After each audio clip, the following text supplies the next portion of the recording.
Queensland's Environment Department has launched an investigation into a series of groundwater bores drilled by Indian miner Adani, which conservationists say were sunk into aquifers without approval. Environment group Qld Env says the bores have been drilled on the site of Adani's controversial Carmichael coal mine project in North Queensland.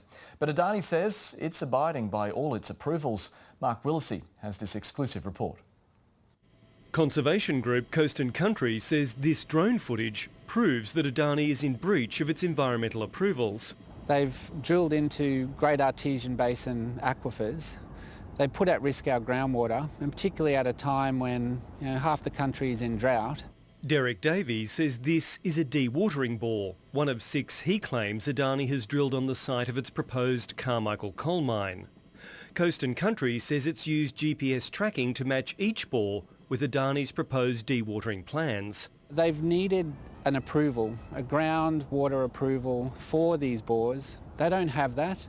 Qld Env says that work on dewatering bores cannot start until Adani has approval for what's called a groundwater dependent ecosystem management plan.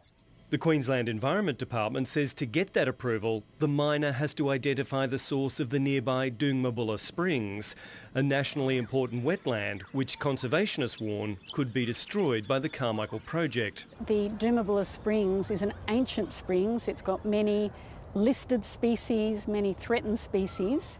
Adani has told the ABC it's abiding by all of its approvals for the Carmichael project and that drilling has been done at the site to take geological samples and to monitor underground water levels. But in a statement to the ABC, the Queensland Environment Department said the bores in question were drilled recently and weren't there when inspectors last visited the site. It says it will now investigate the location and purpose of the bores.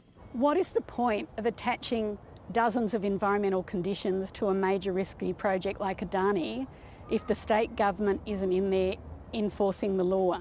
The government argues it is enforcing the law, announcing last week that it will prosecute an Adani company for allegedly releasing coal-laden water from the Abbott Point port near the Great Barrier Reef last year.